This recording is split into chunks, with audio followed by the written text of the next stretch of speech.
સવાર પડી નથી કે ઘરેથી કાઢી મૂક્યા. એક બાજુ ઇન્દ્રદેવ ધીમી બાકાજી ચાલુ કરી. मैं तुम सब लोगों की गर्दनें उड़ा दूंगा. કાકા પાસે સિગરેટ માંગી એટલામાં તો सिगरेट है पी रहा लोग तेरे भाव को बोलता मैं यहाँ के उसके भाव का नंबर निकालना पड़ेगा रुक પૈસી જવા દીધી વાડી બાજુ. ત્યાં જોયું તો મજૂરે થેલા ભરી લીધા કે ઘરે વહી જવું છે.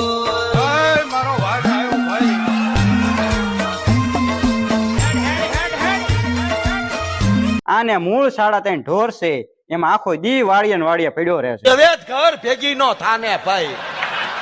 અને પછી અમારા ભોણાએ फिर मैं स्टीयरिंग में उंगली डाल के जो चक्री घुमाई रोड रोलर जगह पे घर घर घर घर घर घर घर બધું પાર પડ્યું. ત્યાં તો ગાડીની કિડનીમાં હાર્ટ એટેક આવી ગયો. પછી તમારા ભાઈએ લીધું ઓપરેશન હાથમાં અને બધા બાલ બચ્ચા કરી નાખ્યા અલગ.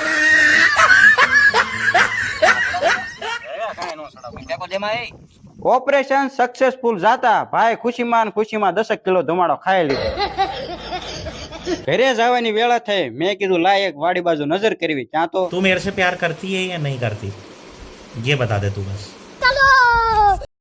જમાલાને મોતની બીક હોય, મરદને તો માથે કફન બાંધેલા જ હોય, એને મોતની બીક હોય જ નહીં. ઘણા એમ કે હું મારી માને પૂછતો હોઉં, ઈ જગા હું યુદ્ધમાં કરીને કઈ કરવાના.